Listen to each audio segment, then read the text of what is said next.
नमस्कार प्रिय दर्शकों, हाजिर हूं मैं वक्री शनि गोचर प्रभाव को लेकर।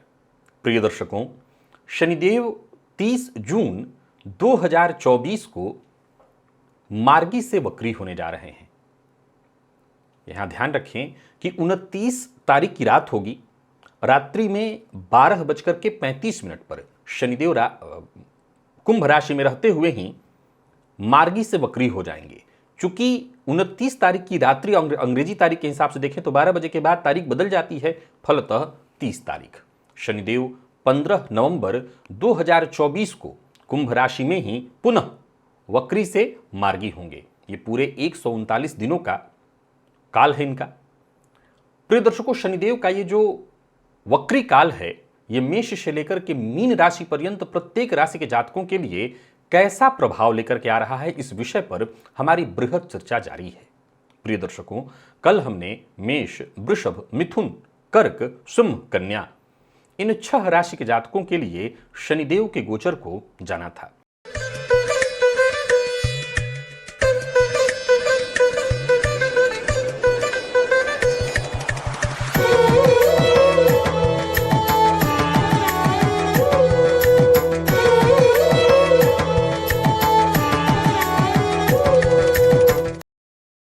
प्रिय दर्शकों, शनिदेव का पुनः एक और परिवर्तन आगे होगा। वो 29 मार्च 2025 को होगा, जब शनिदेव राशि परिवर्तन करेंगे और अपनी वर्तमान मूल त्रिकोण राशि कुंभ को छोड़कर मीन राशि में प्रवेश कर जाएंगे।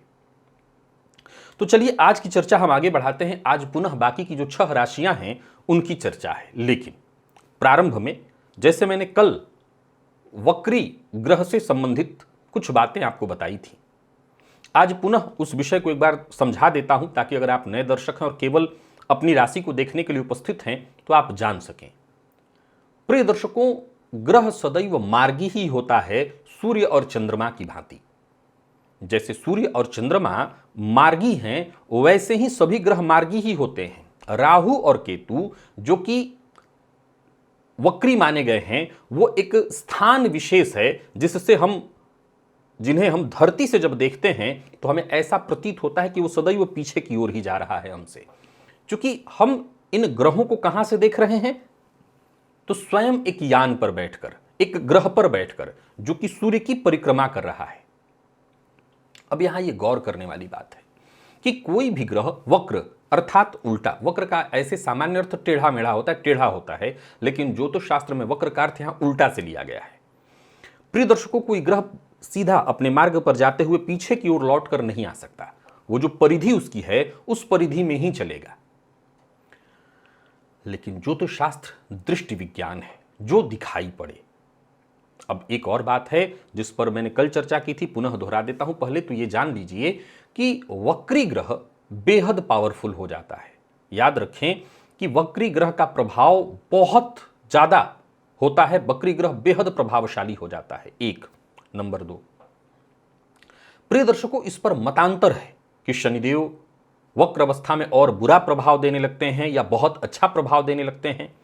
कुछ ऋषियों का ऐसा मानना है कि शनिदेव वक्र काल में बहुत श्रेष्ठ प्रभाव देते हैं, क्योंकि ये पापक ग्रह हैं, क्रूर ग्रह हैं, और क्रूर का अर्थ उल्टा जो होता है, शुभ होता है, तो बेहद शुभ परिणाम देने लगते हैं। तो कुछ ये मानते हैं कि नहीं, ये वक्री ग्रह हैं और क्रूर प्रभाव देने लगते हैं और बुरा प्रभाव देने लगते हैं। मैं यहां बातें सिलसिलेवार ढंग से समझा देता हूं। प्रिय दर्शकों, बात यदि शुक्र की चले तो शुक्र कौन है, तो शुक्र काल पुरुष का ऐश्वर्य है, सुख है। अब शुक्र से जब हमें दुख की चर्चा करनी होगी कि शुक्र आपके लिए कष्ट उत्पन्न करेंगे, परेशानी उत्पन्न करेंगे, तो असल में उस परेशानी में भी आपको सुख ही दिखाई पड़ेगा। यानी सुख के कारण शुक्र क्या करते हैं, रज रोग देते हैं। जातक ने अधिक सुख भोगा और सुख के कारण उसको कष्ट हुआ। लेकिन यही बात जब शनिदेव पर लागू होती है, तो शनिदेव कौन है, तो शनिदेव काल पुरुष का दुख है, विषाद है। और जब शनिदेव काल पुरुष का दुख है, विषाद है, तो इनका मूल प्रभाव दुख ही है, कष्ट ही है। यानी इनसे जो उत्पन्न होता है वो परेशानी ही है। अब इस परेशानियों में से भी अच्छाई वो कैसे, आइए इसे भी समझ लीजिए। जैसा मैंने कहा, वक्री ग्रह बेहद पावरफुल हो जाता है और उसके पीछे का एक रहस्य कारण क्या? चूंकि ग्रह आगे की ओर बढ़ रहा है प्रिय दर्शकों, इसे एक सरल से तर्क के माध्यम से समझिए। बहुत सरल से तर्क के माध्यम से आपको समझाता हूं। सपोज कीजिए कि आप अपने घर से ऑफिस के लिए निकल गए। बहुत ध्यान से सुनिएगा, मैं सारी बातों को ध्यान से समझा रहा हूं। आप अपने घर से ऑफिस के लिए निकले, तो घर से निकलने के थोड़ी देर तक हो सकता है आप घर के बारे में सोचते हो, लेकिन जैसे जैसे आप आगे बढ़ने लगेंगे आप अपने ऑफिस के बारे में सोचने लगेंगे, आज ये काम, ये काम, ये काम। यानी जब इंसान अपने गंतव्य की ओर कहीं जा रहा होता है तो उस गंतव्य के बारे में सोचने लगता है। इसे कहते हैं ज्योतिष शास्त्र में कि ग्रह अभी आने वाले कुछ ही समय के बाद, जैसे आपने ये सुना होगा कि शनिदेव जो अपनी अगली राशि है उसका प्रभाव 6 माह पूर्व से प्रारंभ कर देते हैं। क्यों? क्योंकि जैसे जैसे वो उस राशि के करीब पहुंचते हैं उसका प्रभाव मिलने लगता है। प्रिय दर्शकों, ये जो ब्रह्मांड है ये अनंत है, ये अनंत है। और आपको एक जानकारी दूं कि आज के इस समय में एक किसी बड़े वैज्ञानिक की ये लाइन है कि आज की अगर सबसे बड़ी खोज की जाए, कही जाए कि हमने क्या की है, तो यही कि हम आज तक हम उस स्थिति में हैं कि अभी तक हमने कुछ जाना ही नहीं। इस ब्रह्मांड के बारे में हम कुछ जान ही नहीं पाए हैं। यही सबसे बड़ी खोज है आज की, हम कुछ नहीं जान पाए। अब उस अवस्था में चूंकि हमें इस अनंत ब्रह्मांड की जब कायदे से पता ही नहीं कि कितना विशाल और कितना गहरा है, तो बस क्या किया गया, 12 भागों में बांटा गया है इसको। अब जरा समझिए कि ग्रह आगे बढ़ रहा है, तो जब आगे बढ़ रहा है तो हम इसे यहां से देख रहे हैं, एक खुद यान से देख रहे हैं। कैसा यान? जो स्वयं चल रहा है। एक ग्रह को देख रहे हैं जो परिक्रमा सूर्य की लगा रहा है, और स्वयं हम यान पर बैठे हैं जो ये भी सूर्य की परिक्रमा कर रहा है। अब इस स्थिति में उसके स्थान विशेष का, और जो कि एकदम से इतनी दूरी पर है कि एक सही सही आकलन भी बड़ा मुश्किल है, तो जब हम आगे की ओर उसको बढ़ते देखते हैं तो हमें प्रतीति हो रही है कि बस अब वो आगे का भी प्रभाव वहां से अब लेगा। तो इसे 6 माह का समय रखा गया, 6 माह पूर्व से वो अपना प्रभाव देने लगेगा। अब जबकि वो एक राशि में है, एक स्थान विशेष में है, तो वहां का प्रभाव तो दे ही रहा है। अब जब हमें वक्र की प्रतीति हुई, तब हमने उसको पीछे की ओर बढ़ते देखा। असल में वो पीछे नहीं हो रहा है, वो आगे ही जा रहा है। एक ऐसे स्थान पर हम आ गए हैं जहां से हमें वो दिखाई पड़ रहा है पीछे की ओर जाते हुए। अब यहां पर बहुत सारे आजकल यूट्यूब पर वीडियोज उपलब्ध हैं जो दिखाते हैं कि वक्री स्थिति कैसे ग्रह की होती है। अब यहां पर एक बात आपको समझना जरूरी है। जब चूंकि ज्योतिष विज्ञान कैसे काम करता है, दृष्टि विज्ञान, जो दिखाई पड़े, तो इस अवस्था में ग्रह तीन भाव का, यहां पर शनि वक्री ग्रह होकर के 3 भावों का प्रभाव देंगे, जहां बैठे उसका आगे और पीछे दोनों का। मैं उदाहरण आपके ऑफिस से दे रहा था कि आप जा रहे हैं तो ऑफिस के बारे में सोच रहे हैं, तब तक आपको ध्यान आया कोई फाइल छूट गई है, तो अब आप कहां के लिए सोचने लगेंगे, तो आप पिछले के लिए भी सोच, तो ऑफिस की बातें भी दिमाग में होंगी, क्योंकि ऑफिस जा रहे हैं और जिस जगह पर है वहां तो है ही, वहां की चीजें तो आप प्रभावित कर ही रहे हैं। आप अब घर के बारे तरफ बढ़ने लगे क्योंकि आपको कोई सामान आपके छूटा हुआ है, तो उसके बारे में भी सोचने लगे। तो इस तरह से 3 भावों का यहां पर प्रभाव दिखाई पड़ता है। अब चूंकि एक और पॉइंट है जिसके लिए मैं कल चर्चा किया था और आपको बताया था कि जब कुछ ऐसे ऋषि कह रहे हैं कि शनिदेव या जो भी ग्रह वक्र होता है तो बुरा प्रभाव देने लगता है, मार्गी होता है तो शुभ प्रभाव देने लगता है, इसमें सही क्या है उसको सुनिए। वृषभ, मिथुन, इसके बाद कन्या, तुला, मकर और कुंभ, इन 6 राशि के जातकों के लिए अगर शनिदेव चंद्रमा से सीधा सीधा दृष्टि संबंध नहीं बनाए हुए हैं तो वक्र काल उनके लिए कष्टदायी नहीं हो सकता है, बल्कि बेहद शुभ फलदायक और श्रेष्ठ फलदायक होगा। हालांकि तुला की बात थोड़ी अलग है जिसकी चर्चा मैं पुनः दोहरा दूंगा। अब वहीं जो बाकी की बची 6 राशियां हुई, यानी मेष और कर्क, सिंह, इधर वृश्चिक, धनु, मीन, तो इनके लिए शनिदेव का यह वक्र काल कष्टदायी होगा। ऊपर से जिनकी ऐसी इन 6 राशियों में अगर शनिदेव चंद्रमा से दृष्टि या युति संबंध बनाए हुए हैं तो फिर बेहद कष्टदायी हो जाएंगे, ये आप समझ लिए। अब अगर इन 6 राशियों में यानी वृष, मिथुन इत्यादि में शनिदेव वक्री हुए, तब तो आपके लिए शनिदेव का ये जो वक्र काल है ये बेहद श्रेष्ठ फलदायक होगा। चलिए चर्चा प्रारंभ करते हैं। तुला,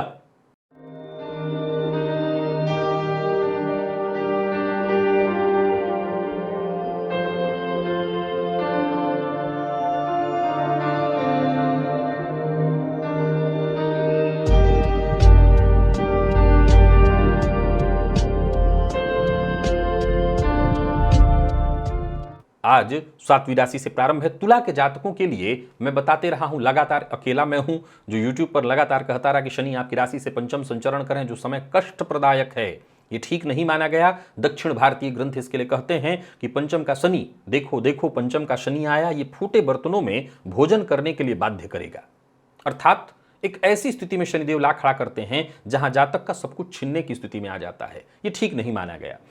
अब मैं आपको बता दूं कि अगर आपकी कुंडली में शनिदेव वक्र हैं, आपकी कुंडली में शनिदेव वक्र हैं और सीधा उनका संबंध चंद्रमा इत्यादि से नहीं है, तो कष्ट थोड़ा कम मिलेगा। मानसिक परेशानी तो रहेगी ही रहेगी, ग्रोथ में कमी तो आएगी ही आएगी, लेकिन फिर भी मानसिक परेशानी आपको कम होने वाली। संतान से विवाद होना, जीवन साथी से विवाद होना, धन आगमन में कमी होना, ये सब कुछ आपको देखने को मिलेगा। लेकिन चूंकि मैंने कहा कि शनि या जब भी कोई ग्रह वक्र होता है वो पावरफुल हो जाता है। क्यों? ये मैंने बताया कि और 2 घरों का फल देने लगता है। तो दृष्टि संबंध जहां जहां पड़ रहा है, जैसे सप्तम पर, एकादश पर और द्वितीय पर, यहां से हो सकता है परेशानियां आए, परंतु चतुर्थ का फल देने के कारण मित्रों से सहयोग, घर के अंदर सुख शांति की वृद्धि, ये भी देखने को आपको मिलेगी। षष्ठ का प्रभाव देंगे तो रोग रिपु ऋण से आपकी सुरक्षा भी करेंगे, यानी इन मामलों में आपको फायदा मिलेगा। गौर करिएगा, है ये कष्टदायी समय आपके लिए, अभी भी मैं कह रहा हूं। एकमात्र तुला के लिए मैं प्रिडिक्शन अलग ढंग से रख रहा हूं, क्योंकि पंचम शनि की मैं चर्चा आपके लिए रख रहा हूं और पंचम शनि के दृष्टि संबंध को बिल्कुल कष्टप्रदायक माना गया है। लेकिन कई मामलों में ये शनि जब 2 और भावों का प्रभाव बढ़ाएंगे तो ये अच्छा होगा आपके लिए। प्रेम संबंध में भी यदि कोई बीते दिनों का तनाव या परेशानी उत्पन्न हो गई थी, रिश्ते में कोई दिक्कत आ गई थी, तो उसमें सुधार आएगा और माता पिता का विशेष सहयोग आपको मिलने लगेगा। रोग से ग्रसित है तो उससे भी राहत मिलेगी, कोई अच्छी खबर सुनने को आपको मिलेगी। शनिदेव का यहां पावरफुल हो जाना आपके लिए कुछ समस्याओं से भी मुक्ति दिलाने वाला होगा। अगर व्यापार में कहीं आप फंस गए हैं, मुसीबत में आ गए हैं, ऋण इत्यादि आपका बढ़ गया है, तो यहां पर आपको राहत मिलेगी। यानी तुला के जातकों के लिए जो थोड़ी राहत की चर्चा है वो यहीं से है। लगातार आपको एक ही बात मैंने बताया है और वह है हनुमान जी की शरणागति। हनुमान जी के मंदिर में जाइए, हनुमान जी का दर्शन करिए। हनुमान जी के शरण में बने रहेंगे तो सुरक्षित रहेंगे, अन्यथा फिर परेशानियां, कष्ट, संघर्ष आपके लिए फिर खड़ा ही है।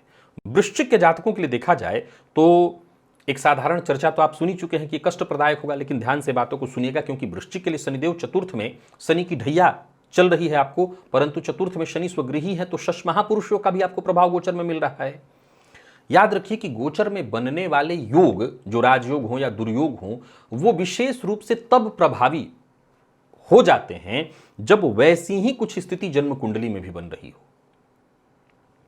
अब समझिए कि आप वृश्चिक राशि के हैं और आपकी कुंडली में शनिदेव कुंभ राशि में ही हैं, ऐसे ही वक्री हैं, तो अभी मैंने आपकी 6 राशियों में चर्चा की कि आपके लिए कष्टदायी समय होगा। तो शनि की ढैया होने के कारण कष्टदायी तो माना जाएगा आपके लिए, लेकिन अगर मान लीजिए कि शनिदेव चतुर्थ में ही कुंभ राशि में बैठे हैं, वक्री हैं, तो आपके लिए कष्ट की कोई अलग परिभाषा नहीं होगी। आप तो पहले से ही अपने जीवन काल में एकाकीपन देखे होंगे, उदासीनता आपने देखी होगी, तो आपको कोई अलग प्रभाव यहां समझ में नहीं आने वाला है। तब तो मैं आपके लिए कहूंगा कि आपके लिए गोचर ठीक है। लेकिन अगर चंद्रमा से सीधा सीधा शनिदेव का दृष्टि संबंध है, युति संबंध है, तो ये ढैया का समय है आपके लिए। शनिदेव का वक्र काल और कष्ट, परेशानियों को बढ़ाएगा, समाज में मान सम्मान की हानि कराएगा, आर्थिक दृष्टिकोण से भी संघर्ष को बढ़ाएगा, परिवार के मध्य कलह, मानसिक तनाव, परेशानियों को यह बढ़ाने वाला होगा। और तो और हाथ में आया हुआ काम, मिली हुई सफलता हाथ से छीनेगी, व्यर्थ का तनाव आपको लेना पड़ेगा।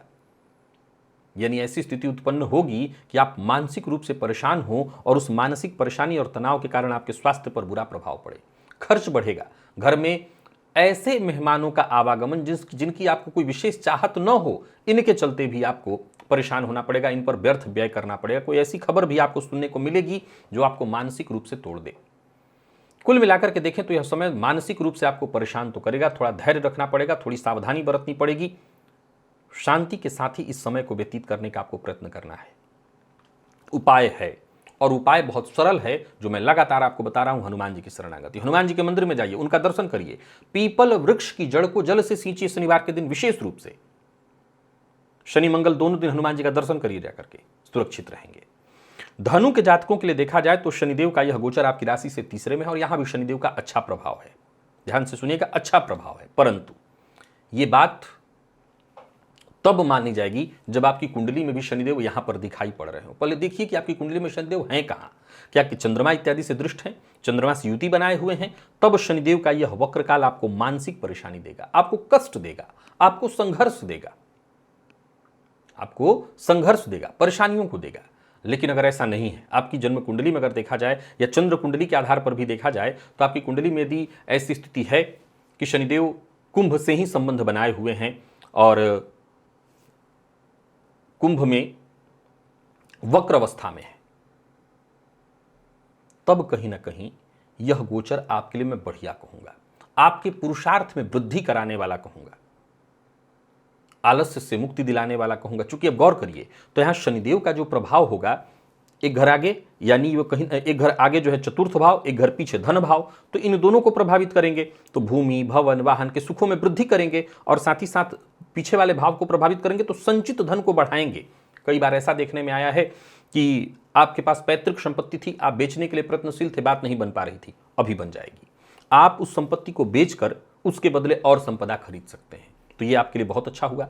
सपोज कीजिए कि आप पैतृक संपत्ति को लेकर के बहुत चिंतित थे, विवाद है, अपने घर के सदस्यों से ही विवाद है, तो ये वो समय होगा जहां उस संपदा का सही विभाजन हो जाएगा। शनिदेव न्यायाधीश हैं और विभाजन ये सही कराते हैं, ये बहुत अच्छा काम कराते हैं। परंतु चिंता यहां से कहां कहां है, तो शनिदेव की तीसरी दृष्टि आपके संतान भाव पर है, इनके प्रभाव में वृद्धि है। अब अगर कहीं शनिदेव चंद्रमा के साथ है, आपकी कुंडली में युति में है, तो संतान पक्ष को लेकर के परेशानी, प्रेम संबंध में परेशानी, पेट जन्य रोग की संभावना, पिता के स्वास्थ्य को लेकर के चिंता, पिता से अनबन, पिता से मतभेद, व्यर्थ का व्यय, और संभव है कि कोर्ट कचहरी का चक्कर भी लग जाए, पैतृक संपत्ति को लेकर के विवाद उठ जाए, कोर्ट कचहरी का चक्कर लगाना पड़े, यात्रा होगी और यात्रा में भी कष्ट और परेशानी आएंगी।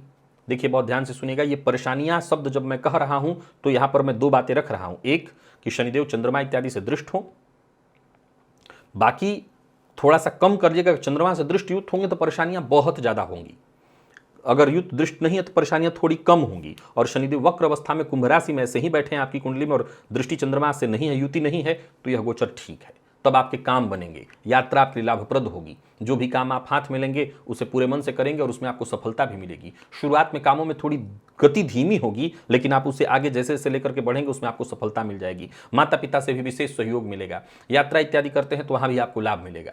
कुल मिलाकर के सारा प्रेडिक्शन मैं चेंज कर दे रहा हूं यहां पर। करिए विद्यार्थियों की बात करूं तो पढ़ाई में मन नहीं लगेगा, टाल मटोल करेंगे।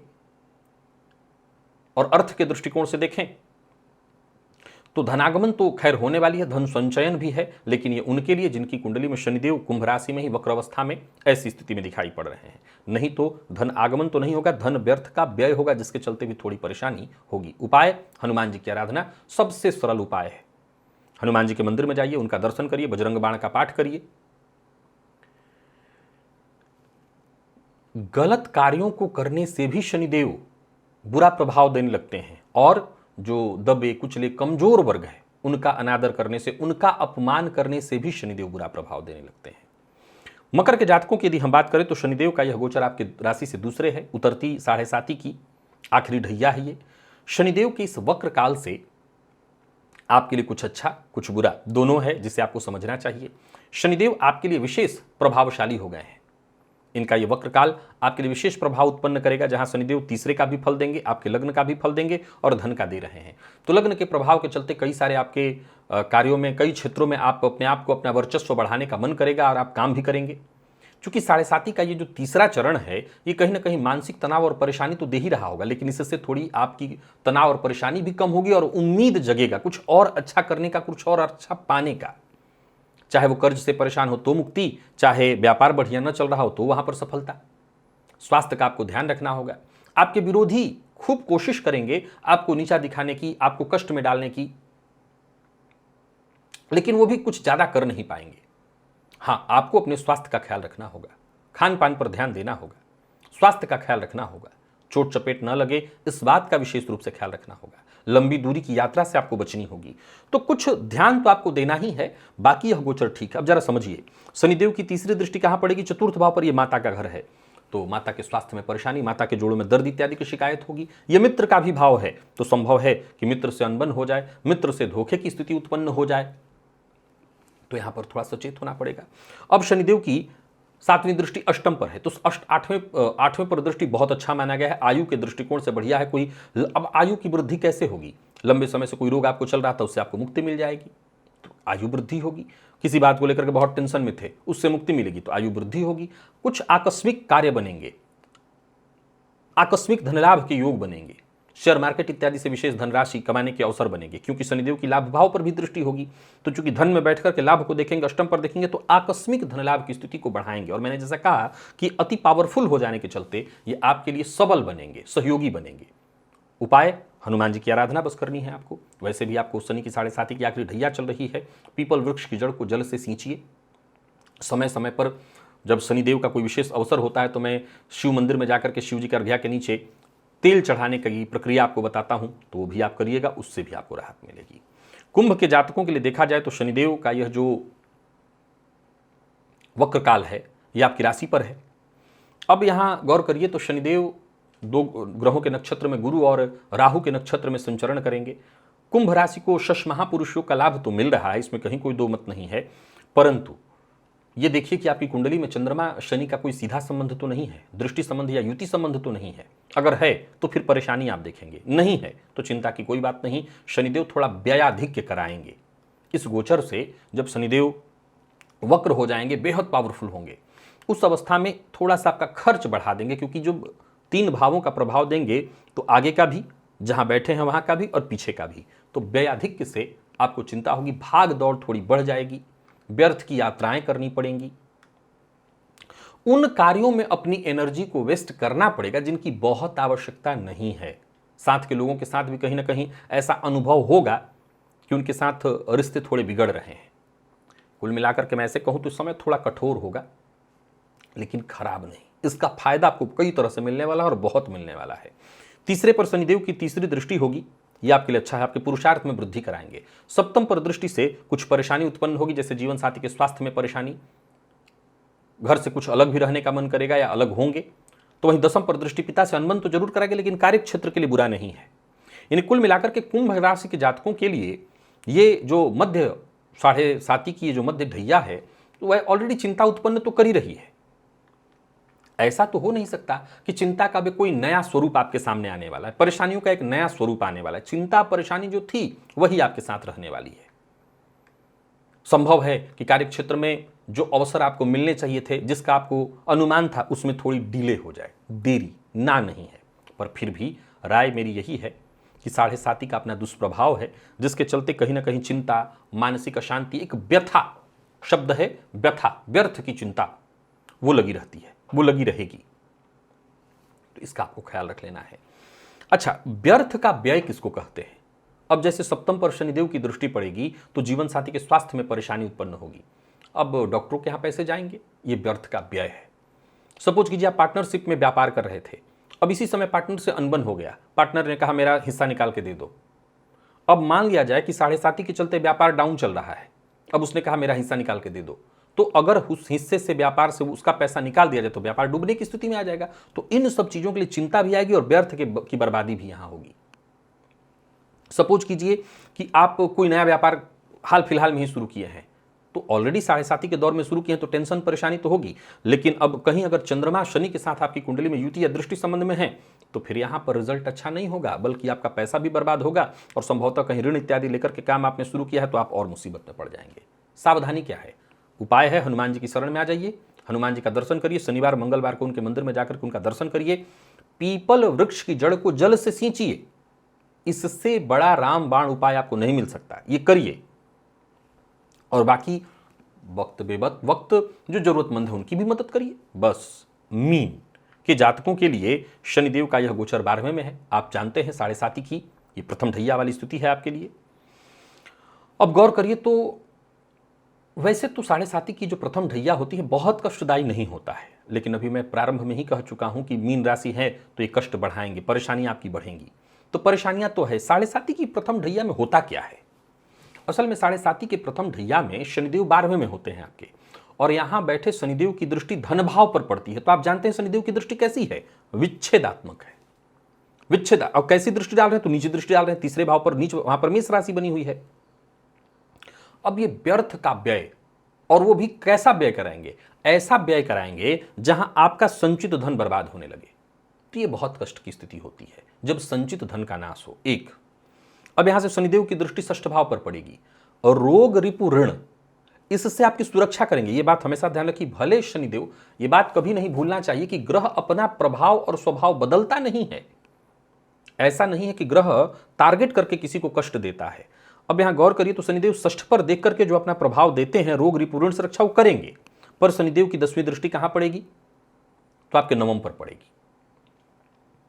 इंसान के जीवन का सबसे कष्टदायी समय वो तब समझे जब वो कहीं ना कहीं, चाहे वो किसी भी कारण से हो, धर्म से अलग रह रहा हो, धर्म से पृथक हो। ये वो समय होगा जब पूजा पाठ इत्यादि में मन नहीं लगेगा, संभव है पिता से तकरार भी हो, मतभेद भी हो। इसलिए इस समय को मैं आपके लिए कष्टदायी कहूंगा, इसीलिए ढैया को, प्रथम ढैया को कष्ट प्रदायक माना गया है। अब जरा गौर करिए कि शनिदेव के वक्र होने के चलते आपको फायदा भी है कुछ, क्या, तो शनिदेव 3 भावों का जो फल अति बली हो जाएंगे, तो फल देंगे, तो लाभ की स्थिति उत्पन्न होगी। अब देखिए, व्यय इंसान को परेशान नहीं करता, अगर धनागमन होता रहे तो धनागमन बढ़ जाएगा, पर संचित कुछ भी नहीं होगा। अभी क्या हो रहा था, अभी यह हो रहा था कि जो संचित था वो जा रहा था, अब क्या होगा, आएगा और वो जाएगा। तो यहां राहत हुई ना, जो है वो रखा, इसका मतलब रहेगा जो आएगा वो चला जाएगा। ठीक है, ये आपके पक्ष में हुआ है, और शनिदेव के वक्र काल में यहां इतना आपको फायदा जरूर मिल रहा है, पर इतना ध्यान आपको रखना है, वाद विवाद, लड़ाई झगड़ा, कोर्ट कचहरी, इन सबसे जितना हो सके दूरी बनाकर रखिए। क्रोध मत करिए, अति खर्चीले स्वभाव से बचिए, किसी भी तरह के कानूनी विवाद, अच्छा अच्छी बात क्या है कि कोई कानूनी विवाद इत्यादि वहां निपटारा हो जाएगा, उसमें आपकी जीत भी हो जाएगी, लेकिन पैसा पानी की तरह बह जाएगा। तो कोई भी जोखिम भरा कार्य मत करिए। शेयर मार्केट इत्यादि में भी निवेश करते हैं तो बहुत सावधानी के साथ करिए। शत्रुता न बढ़े, जीत आप भी जाते हैं तब भी शत्रुता बढ़ाना किसी भी तरह से ठीक नहीं है। धार्मिक स्थलों की यात्रा इस गोचर काल के दौरान होने वाली है, तो वहीं इस गोचर काल के दौरान आपकी इन परेशानियों के मध्य कोई ऐसा व्यक्ति आपको गुरु के रूप में प्राप्त हो जाएगा जो आपकी परेशानियों से बाहर निकलने में आपकी मदद करेगा। यह आपके लिए शनिदेव का एक वरदान है, जिसे आप अवश्य स्वीकार करिए।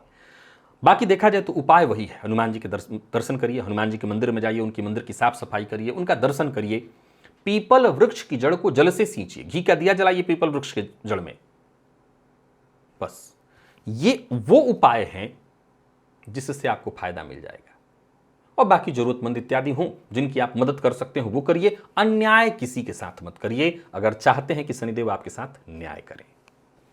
तो प्रिय दर्शकों, आज चर्चा पूरी हुई मेष से लेकर मीन राशि पर्यंत प्रत्येक राशि के जातकों के लिए बृहत रूप से शनिदेव के वक्र काल के इस गोचर की हमने चर्चा की। आज के लिए बस इतना ही, इजाजत दीजिए, पुनः मुलाकात होगी, तब तक के लिए नमस्कार।